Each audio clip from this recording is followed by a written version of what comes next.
இது மகிமை நேரம்.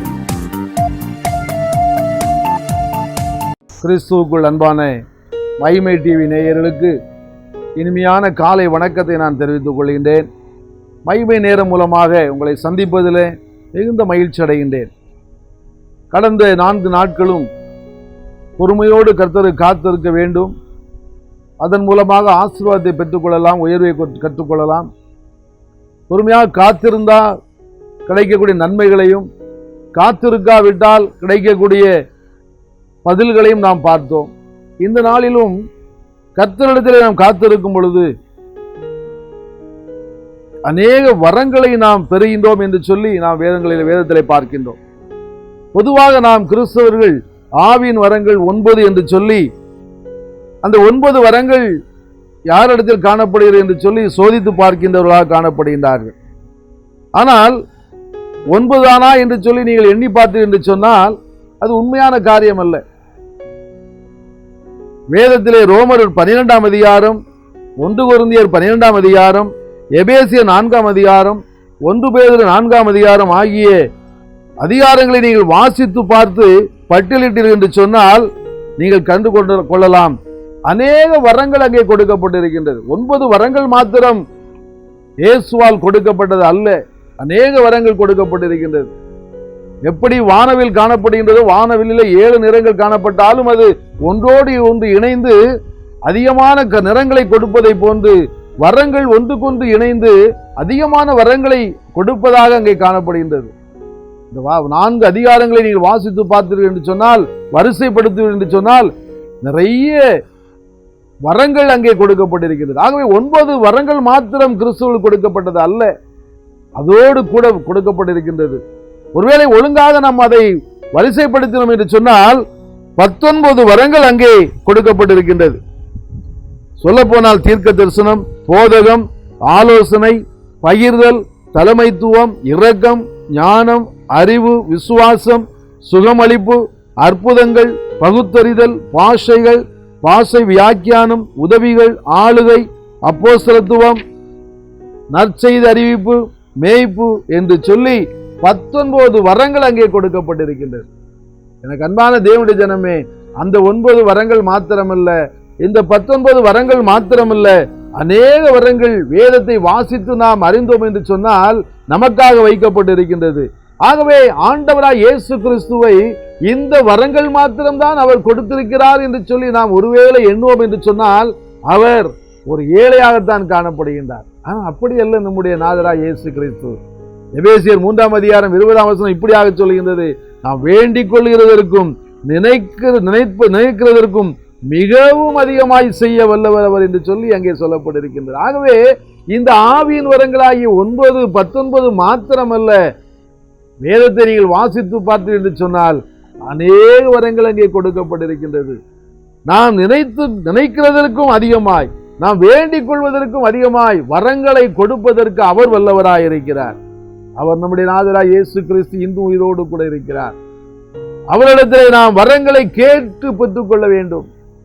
வசனங்களை வாசிக்கும் பொழுது எத்தனை வரங்கள் கொடுக்கப்பட்டிருக்கின்றதோ அதில் உள்ள வரங்கள் என்னுடைய வாழ்க்கையிலே காணப்படுகிறதா என்பதை சோதித்து அறிகிறவர்களாக நீங்களும் நானும் காணப்பட வேண்டும். அப்படி நாம் சோதித்து அறிகின்றோமா? நம்மிடத்திலே வரங்கள் உண்டு. அவர் கொடுத்திருக்கக்கூடிய அந்த வரிசையிலே கொடுக்கிற பட்டியலில் உள்ள வரங்கள் நம்மிடத்திலே காணப்படும். அதையும் தாண்டி வேதத்தின் வசனங்களை நீங்கள் வாசித்து பார்த்தீர்கள் என்று சொன்னால், அது நம்மோடு பேசும் என்று சொன்னால், வரங்கள் நம்மிடத்திலே மறைந்திருக்கக்கூடிய வரங்கள் அதன் மூலமாக வெளிப்படும். அப்படிப்பட்ட அனுபவம் நம்மிடத்திலே காணப்பட வேண்டும். கிறிஸ்துவர்களாகிய நம்மிடத்திலே அப்படிப்பட்ட அனுபவம் காணப்படுகின்றதா?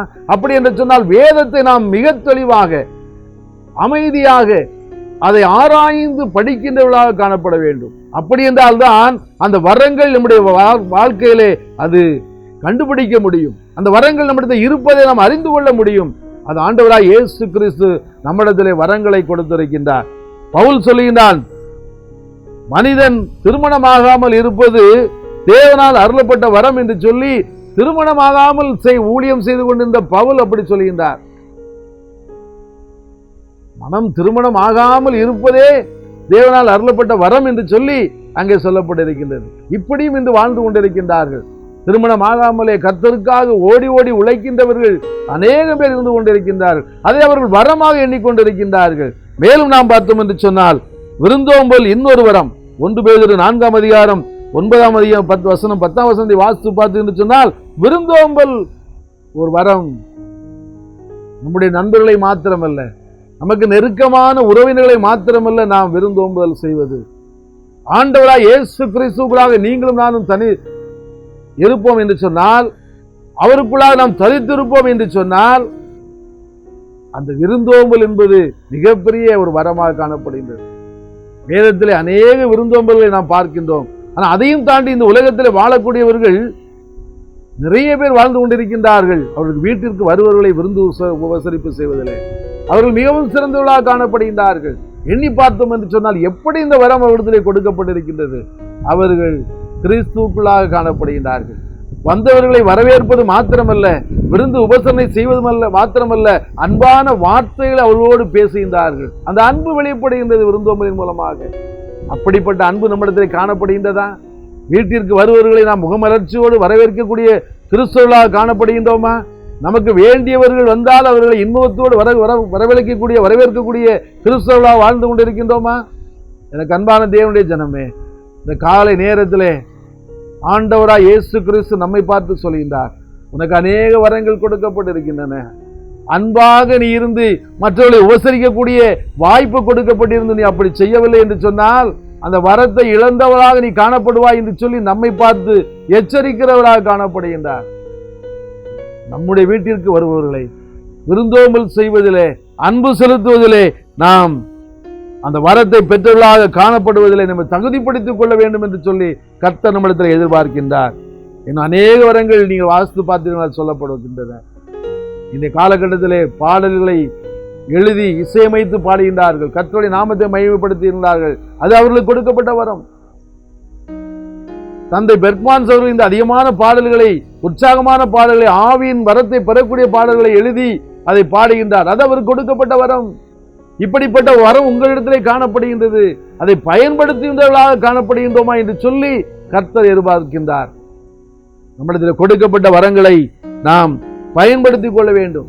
விஞ்ஞானிய ரீதியாக இந்த வரங்களை எல்லாம் வரிசைப்படுத்த முடியாது.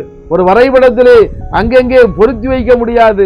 ஏனென்று சொன்னால் வரங்கள் 9 அல்ல, 19 அல்ல, 99 அல்ல, ஆயிரக்கணக்கான வரங்கள் நம்மிடத்திலே காணப்படுகின்றது. ஆனால் கிறிஸ்தவர்களிடத்திலே, ஆண்டவராய் இயேசு கிறிஸ்துவினிடத்திலே இருக்கக்கூடிய இந்த மக்களிடத்திலே சிறுபான்மையாக ஒரு சிலர் ஆண்டவரை வரத்தை பெற்றவர் நான் என்று சொல்லி பெரும்பான்மையோரை அங்கே அடக்கி வைக்கக்கூடிய ஒரு காலகட்டத்திற்கு வாழ்ந்து கொண்டிருக்கிறோம். அப்படி அல்ல, எல்லாருக்கும் வரம் கொடுக்கப்பட்டிருக்கின்றது. உங்களுக்கும் எனக்கும் வரம் கொடுக்கப்பட்டிருக்கின்றது. நாம் பாவிகள் தான், எல்லோரும் பாவிகள் தான். ஆனாலும் ஒரு சிலருக்கு மாத்திரம் அந்த வரம் கொடுக்கப்பட்டதல்ல.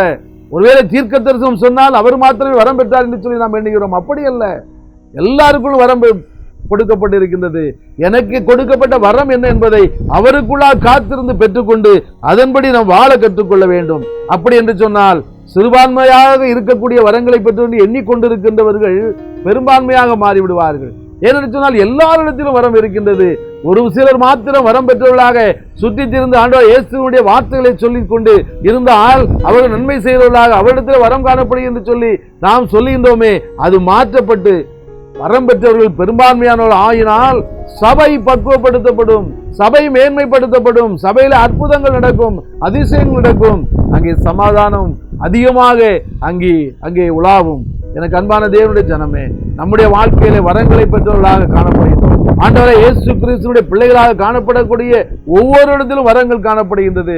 ஆனால் அதை தெரிந்து கொண்டு அதை பயன்படுத்துகின்றவர்களாக, அதன்படி நடக்கின்றவர்களாக நாம் காணப்பட வேண்டும். முழுவதுமாக ஒப்புக் கொடுத்தோம் என்று சொன்னால், முழுவதுமாக அதற்கு ஒப்புக் கொடுத்து வரம் பெற்றவர்களாக, வரத்தை பயன்படுத்துவர்களாக வாழ்வோம் என்று சொன்னால் மேன்மையான காரியத்தை நம்முடைய வாழ்க்கையை தந்து நம்முடைய ஆசீர்வதிக்க வல்லவராக இருக்கிறார். ஒரு நிமிடம் கண்களை மூடி ஜெபிப்போமா? அன்பின் பரலோக தந்தையே, இந்த அருமையான காலை நேரத்தில் வரங்கள் யாரிடத்தில் இருக்கின்றது? எல்லாரும் ஆண்டவராய் இயேசு கிறிஸ்துவை ஏற்றுக்கொண்டு எல்லாரிடத்திலும் இருக்கிறது என்று சொல்லி கற்றுத்தந்திருக்கிற ஆண்டவரே, வேத வசனங்களை வாசித்து என்னிடத்தில் என்ன வரம் இருக்கிறது, கொடுக்கப்பட்டிருக்கு என்று அறிந்து கொள்ளக்கூடிய ஞானத்தை தாரும் ஆண்டவரே. அதன்படி நடந்து ஆண்டவரே உம்முடைய நாமத்தை மகிமைப்படுத்தி ஐக்கியமாக சபையில் இருந்து உம்முடைய நாமத்தை மகிமைப்படுத்தி மேன்மைப்படுத்துவதற்கு என்னையும் ஒரு கருவியாக எடுத்து பயன்படுத்தும் ஆண்டவரே. எல்லா காரியங்களையும் பொறுப்படுத்திக் கொள்ளும். அதிகமான வரங்களை தந்து ஆசீர்வதியும். இரட்சகர் மீட்பருமாகிய இயேசு கிறிஸ்துவின் இனிய நாமத்தில் கேட்கிறோம் ஜீவன நல்ல பிதாவே. ஆமேன், ஆமேன்.